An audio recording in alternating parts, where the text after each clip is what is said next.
नमस्कार। मुद्दा तो है, मैं आपका स्वागत है। मैं हूं आपके साथ ब्रजेश चौक से। आज मुद्दा है पोस्टर वाले सीएम, लेकिन हम बात करेंगे इस पर शुरू हुई सियासत की। मध्य प्रदेश में इस साल विधानसभा के चुनाव हैं और दोनों ही दल बीजेपी और कांग्रेस चुनावी तैयारियों में जुट गए हैं। लेकिन नए साल की शुरुआत में दोनों ही दलों के बीच पोस्टर बार चर्चा में है। कांग्रेस ने पूरे प्रदेश में नए साल नई सरकार के पोस्टर लगाए हैं और दावा किया है कि कमलनाथ सीएम बनने जा रहे हैं। इस पर सरकार के प्रवक्ता एवं गृह मंत्री नरोत्तम मिश्रा ने तंज कसते हुए इसे ख्याली पुलाव बताया। तो बीजेपी ने रीवा में कांग्रेस के पोस्टर का जवाब देते हुए उनके पोस्टर के सामने ही अपना भी पोस्टर लगा दिया है, जिसमें लिखा है कमलनाथ को मुबारक हो नया साल, 2023 में कांग्रेस का फिर होगा बुरा हाल। लेकिन कांग्रेस और बीजेपी के इस पोस्टर बार के बीच सवाल यह है कि आखिर कांग्रेस की इस पोस्टर अभियान के पीछे क्या मंशा है और क्यों बीजेपी इस पोस्टर का जवाब पोस्टर से दे रही। इसी को समझने की कोशिश करेंगे, लेकिन पहले देखिए हमारी एक खास रिपोर्ट।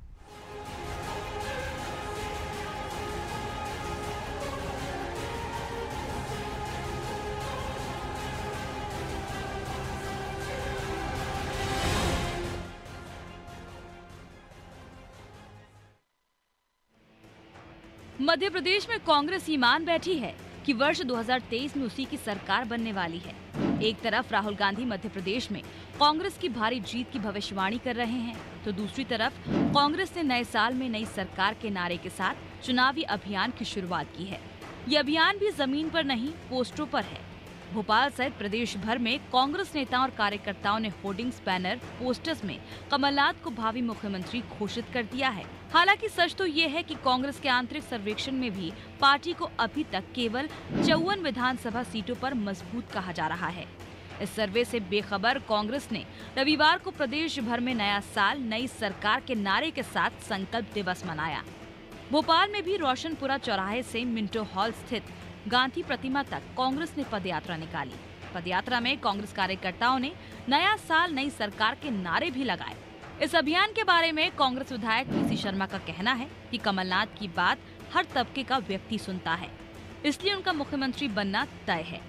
किसी भी मुख्यमंत्री से उनका स्टेटस, और आज भी हिंदुस्तान छोड़ दुनिया के अंदर कहीं पे भी अगर वो बात करेंगे तो उसको बहुत गंभीरता से लिया जाता है। तो वो मुख्यमंत्री से, किसी भी मुख्यमंत्री से ऊपर है। कांग्रेस के इस अभियान पर बीजेपी ने तंज कसा है। रीवा में कांग्रेस के पोस्टर के जवाब में भाजपा ने भी पोस्टर लगाए हैं, जिनमें लिखा है नए साल में कांग्रेस का फिर होगा बुरा हाल। गृह मंत्री नरोत्तम मिश्रा ने कहा है कि लक्ष्मण सिंह खुद कह चुके हैं कि कांग्रेस की 54 सीटें आ रही हैं और ये कह रहे हैं कि सरकार बनाओ। उन्होंने कहा कि मुख्यमंत्री बनने का ख्याली पुलाव है, ये बनी बनाई सरकार नहीं चला पाए तो अब बनाएंगे कैसे। लक्ष्मण सिंह जी ने बताया था कि 54 सीटें आ रही हैं कांग्रेस ही कुल सर्वे करा के, और ये कह रहे हैं कि सरकार बनाओ। दिग्विजय सिंह से राय तो अब ये लेते नहीं है, और इसलिए दिग्विजय सिंह से राय लेंगे तब पता चलेगा कौन बनेगा।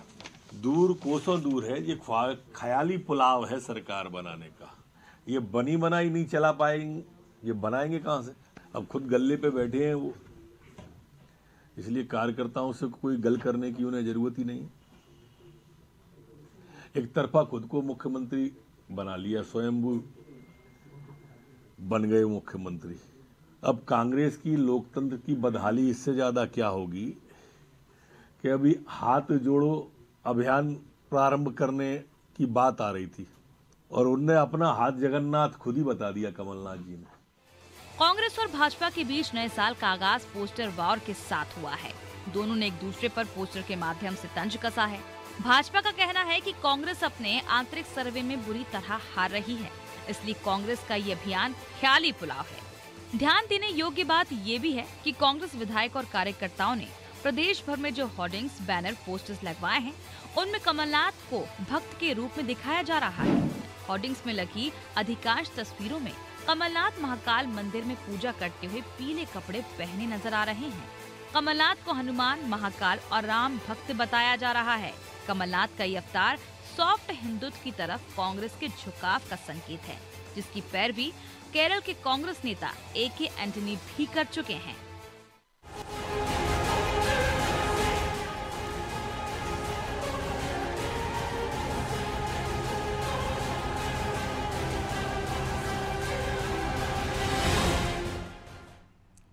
तो तो इस मुद्दे पर चर्चा के लिए हमारे साथ जुड़ गए हैं राजपाल सिसोदिया, प्रदेश प्रवक्ता हैं बीजेपी के, सिद्धार्थ सिंह राजावत कांग्रेस प्रवक्ता हैं और देवदत्त दुबे वरिष्ठ पत्रकार। तीनों मेहमानों का बहुत बहुत स्वागत है। सिसोदिया जी, शुरुआत आपसे ही कर रहे हैं।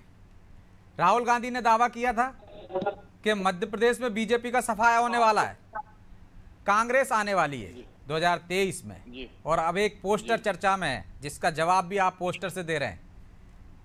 नया साल, नई सरकार, कमलनाथ भावी सीएम। अच्छा है, ये दिल बहलाने का एक तरीका है।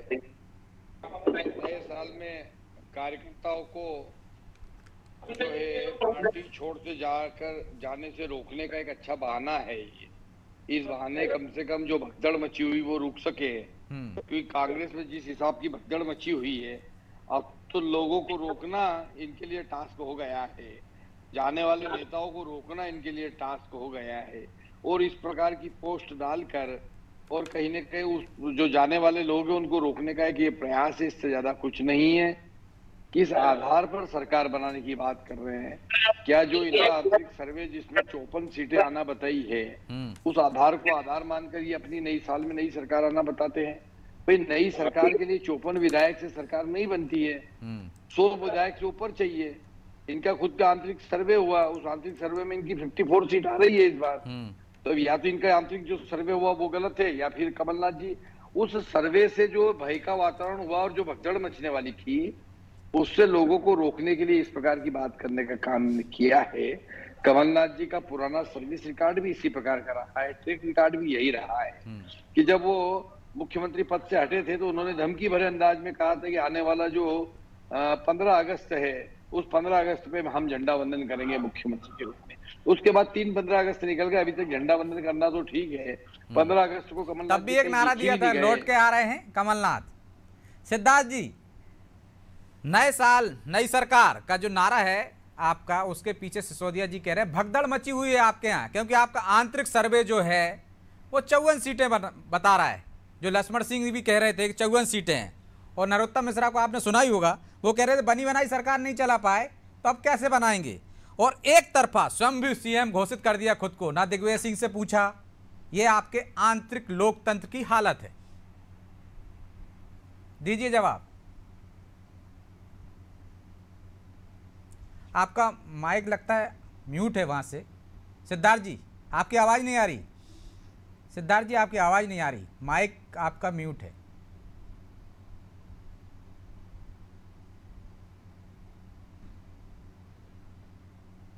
सिद्धार्थ जी आपकी आवाज़ नहीं आ पा रही। मैं लौटूंगा आपके पास, लगता कोई तकनीकी खामी है। सिद्धार्थ जी, आपकी आवाज़ नहीं आ रही है, हमारी टीम देख रही है क्या वजह है। मैं लौटूंगा आपके पास। दुबे जी, सुन पा रहे हैं आप मुझे? जी। पोस्टर बाहर छिड़ा हुआ है रीवा में, कांग्रेस के पोस्टर के सामने बीजेपी ने भी एक पोस्टर लगा दिया है कि फिर वही बुरा हाल होने वाला है कमलनाथ जी का जो पहले था। क्या वजह हो सकती है, क्या मंशा हो सकती है कांग्रेस की इस पोस्टर अभियान के पीछे? पूरे प्रदेश में लगे हुए हैं। हमने देखा है जब उपचुनाव हुए थे, सत्ता से बेदखल हुई थी कांग्रेस, तब कहा था कि फिर लौट कर आ रहे हैं कमलनाथ और 15 अगस्त को झंडा फहराएंगे, लेकिन सिद्धार्थ जी तो जवाब नहीं दे पाए। सिसोदिया जी ने कहा कि 3-15 अगस्त निकल गए। अब इस अभियान के पीछे क्या देखते हैं? सिर्फ माहौल बनाना है या कुछ और मन से है जो भगदड़ मची हुई है उसको रोकने की कोशिश कर रहे हैं? हेलो जी दुबे जी। राजनीति में यही सब चलता रहता है कि हम कैसे कार्यकर्ताओं को, जनता को ये विश्वास दिला पाए कि हम सरकार में आ रहे हैं। ये 2018 के पहले भी इन लोगों ने ऐसा किया था, कई काम ऐसे किए थे, कहीं ताज बना के पहना दिया था कमलनाथ को पहले ही जी। लेकिन ये सोचना चाहिए कि जनता के ऊपर भी कुछ छोड़ो, आकर चुनना तो उसे है। हम और आप कितने कुछ दावा कर लें, दलों के लोग कितने भी कुछ कर लें, लेकिन अंततः तो लोकतंत्र में जनता जनार्दन है और वही तय करेगी कि किसको गद्दी सौंप रही है। तो थोड़ा इंतजार करना चाहिए, लेकिन मनोबल बढ़ाना भी तो एक राजनीति में जरूरी प्रक्रिया है। और कई बार उत्साहित भी, और कई बार पार्टी के अंदर की गुटबाजी भी होती। कोई कहता है कि अब मुख्यमंत्री कौन होगा, तो वो सब चीजें हैं एक ध्रुवीकरण करने के लिए। और 2023 का चुनाव बड़ा अभूतपूर्व होने जा रहा है जी, जिसमें अब धैर्य संयम नहीं रहना है। अब तो सबको ऐसा लग रहा है कि नई साल और नई सरकार किसकी कब आ जाए। अब दोनों दलों ने बिल्कुल तैयारी कर रखी है। अभी और भी परिवर्तन होंगे जो 15 जनवरी के बाद, और बिल्कुल आपाधापी की स्थिति है, क्योंकि 2018 का परिणाम कुछ ऐसा रहा जो किसी ने सोचा नहीं था ऐसा हो गया। तो उसी प्रयास में कांग्रेस एक बार फिर जोर लगा रही है, और भाजपा ये सोच रही है कि हमने कुछ गलतियां की थी, वो नहीं करेंगे तो कांग्रेस नहीं आएगी और हम ही सरकार में आएंगे। इस कारण ये बड़ा अजीबोगरीब माहौल है, और किसी को ये नहीं समझ में आ रहा कि अब वो क्या करें। केवल ये कह रहे हैं कि हम तो सरकार बना रहे हैं, हमारी सरकार आ रही है, कैसे आ रही, क्यों आ रही, क्या है, इन सब पे ध्यान कम होता जा रहा है। जबकि मैदानी जो मुद्दे होते हैं चिंतन मनन करने के बाद मतदाता वोट देता है, और मतदाता को इस बात से भी नहीं देता कि तुम्हारी सरकार बने। बहुत कम ऐसे मतदाता होते हैं। हम लोग जब फील्ड में सर्वे करने जाते हैं तो कुछ मतदाता ऐसे ही मिल जाते हैं कि वो तो हार रहे हैं, हम उनको क्यों वोट दें, हम तो जीतने वाले को वोट देंगे, जबकि ये कोई कारण नहीं होता। तो इस कारण राजनीतिक दल माहौल बनाते हैं, लेकिन सभी मतदाता ऐसे नहीं होते। वो तो सिद्धार्थ जी, माहौल बनाने की कोशिश कर रही है कांग्रेस। उस सवाल के साथ ये सवाल भी मैं जोड़ देता हूँ, देखिए जो देवदत्त जी ने उठाया है। सुनिए, जनता पे छोड़ देते, कुछ चुनना तो उसी को है। सुनिए सुनिए सुनिए, देवदत्त जी को मैंने सुना, मैं उनका बहुत सम्मान करता हूँ। शायद देवदत्त जी ने ये आकलन नहीं किया कि आज से 1 साल पूर्व जब माननीय कमलनाथ जी ने घर चलो घर घर चलो जन जागरण अभियान, और उसके बाद अभी जो भारत जोड़ो यात्रा, तीनों का जो सफल एक आयोजन हुआ है, और जनता के बीच में जो जनता की मांग थी, जो जनता की आवाज थी, वो हमने हमने उसको रखा। एक तरफ भारतीय जनता पार्टी 5,000 करोड़ रुपए इवेंटों में खर्च कर रही है, और एक तरफ कांग्रेस पार्टी है जो जनता की आवाज और जनता के मुद्दों को लेके जनता के बीच में है। तो कहीं ना कहीं भारतीय जनता पार्टी के जो वरिष्ठ नेता हैं या जो बड़े बड़े पदाधिकारी, उनके पेट में दर्द है। दर्द किस बात का है? मुख्यमंत्री, पूर्व मुख्यमंत्री माननीय कमलनाथ जी का, जो आज कमलनाथ जी को जनता स्वीकार कर रही है। उनका जो 1.5 साल का वर्ष देखा है, नीचे अपने विफलता की बात ना तो भारतीय जनता पार्टी का प्रवक्ता बताता है, ना जो पैनलिस्ट बैठे होते हैं या वरिष्ठ पत्रकार बैठे होते हैं वो बताते हैं। सिर्फ पूर्व मुख्यमंत्री माननीय कमलनाथ जी, हमारे जो प्रदेश अध्यक्ष हैं, उनके आप 1.5 वर्ष गिनाते हैं। अरे 1.5 वर्ष में हमने, आप देखिए किस प्रकार से 100 यूनिट 100 रुपए में बिजली करी, किसानों का 23 लाख किसानों का कर्जा माफ किया, जिसका आपके कमल पटेल साहब ने विधानसभा के अंदर स्वीकार किया कि हाँ कर्जा माफ हुआ है। पहले चरण में हमने 50,000 था करा, उसके बाद जैसे ही हम 1 लाख रुपए का जो किसानों का कर्जा था वो माफ करने उन कामों को कौन दरकिनार कर रहा है? कौन नहीं कह रहा है कि आपने 15 माह में क्या नहीं किया? ये तो सत्ता पक्ष का काम है, वो आपकी बुराइयां गुनाह है और आप उनकी गिनाओ। लेकिन ये अभियान चलाने के पीछे क्या मकसद है? क्या भगदड़ मची हुई है जो सिसोदिया जी कह रहे हैं, उसको रोकने के लिए, या कोई डर है कि भावी सीएम आपके कमलनाथ नहीं होंगे, कोई और होगा? क्योंकि दिग्विजय सिंह से नहीं पूछा। सुनिए, सिसोदिया जी को मैंने सुना। सर्वप्रथम तो मैं आपको बता दूं कि कोई भी किसी भी प्रकार का कोई सर्वे माननीय कमलनाथ जी ने अभी कराया नहीं, ना आधिकारिक रूप से हमने उसकी घोषणा की है, ना हमने, अगर कोई भी करते तो हम पत्रकार वार्ता करते और पत्रकार वार्ता में आप भी सम्मिलित होते। तो ये पहली बात है, भाजपा द्वारा प्रोपोगंडा जो बनाया जा रहा है, जो फैलाया जा रहा है, जो भ्रम फैलाती है आरएसएस और भाजपा, उसी का एक प्रारूप है ये। और दूसरी बात रही, मैं आपको बता दूं कि अभी जो बात भारतीय जनता पार्टी कर रही थी, तो कभी इन्होंने अपने नाराज भाजपा, महाराज भाजपा, शिवराज भाजपा की बात करी, या कैलाश विजयवर्गीय रूपी भाजपा की बात करी, या आपने कभी जो अभी रुष्ट बैठे हैं कोक भवन में आपके जयमान सिंह पवैया जी, नरेंद्र सिंह तोमर जी, इनकी बात करी? हमने 57 साल बाद ग्वालियर जीता, हमने 18 साल बाद मुरैना जीती, हमने 28 साल बाद जबलपुर जीता, हमने आपके हलक में जाके, और पुलिस, पैसा, प्रशासन तीनों का जवाब ले लेंगे उनसे, सिसोदिया जी से। लेकिन 2 और सवाल थे, उनका भी जवाब दे देते आप। नरोत्तम मिश्रा ने कहा है कि आपके आंतरिक लोकतंत्र की बदहाली है कि आपने पहले ही सीएम घोषित कर दिया। कैसा लोकतंत्र? विधायक चुनते हैं, जनता विधायकों को चुनती है। और भ्रम फैलाने की जो आपने बात की है, तो वो तो कह रहे हैं कि लक्ष्मण सिंह का ट्वीट है, लक्ष्मण सिंह कह रहा है कि हमारे सर्वे में 54 सीटें जीत रहे हैं। तो क्या लक्ष्मण सिंह बीजेपी के आदमी हैं आपकी पार्टी में? नहीं, देखिए वो हमारे वरिष्ठ नेता हैं, उनका व्यक्तिगत सोच, उनका व्यक्तिगत सुझाव है, जो भी है वो किस प्रकार से उनने सर्वे के ऊपर बात की ये तो लक्ष्मण सिंह जी ही जान सकते हैं। और रही बात नरोत्तम मिश्रा जी की, नरोत्तम मिश्रा जी खुद अपने आप में गृह मंत्री हैं और गृह विभाग में उससे नदारद रहते हैं। उनके पास गृह विभाग की जिम्मेदारियां सिर्फ हथियारों के लाइसेंस तक ही सीमित हैं। आप बताइए कौन सा बड़ा फेरबदल कर दिया।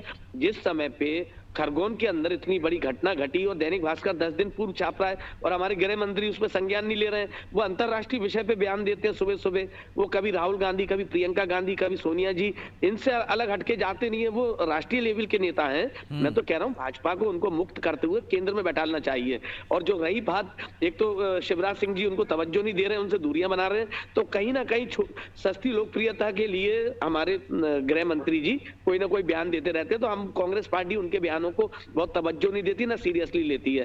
क्योंकि नरोत्तम मिश्रा जी हो गए, विश्वास सारंग हो गए और आपके रामेश्वर शर्मा जी हो गए, इनमें होड़ मची हुई है। सुबह सुबह कौन पत्रकारों को बढ़िया नाश्ता करा के, कितना अच्छा छपास की बीमारी इन तीनों में चल रही है। कौन अच्छा छप सकता है, ये तीनों में चल रही है। तो इनमें कंपटीशन चल रहा है, हमारे लिए तो अच्छी बात है।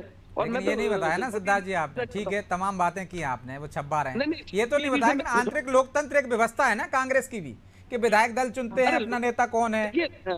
देखिए भाजपा के मुंह से लोकतंत्र की बातें अच्छी नहीं लगती। जिसने खुद लोकतंत्र की हत्या की हो, 35 करोड़ में हमारे 22 विधायक खरीद के सरकार बनाई हो, जो जनता द्वारा चुनी हुई सरकार थी, और खुद इनके कैलाश विजयवर्गीय ने बोला था बॉस का आदेश हो जाए तो 24 घंटे में सरकार गिरा देंगे। उसके बाद सरकार गिरा दी गई।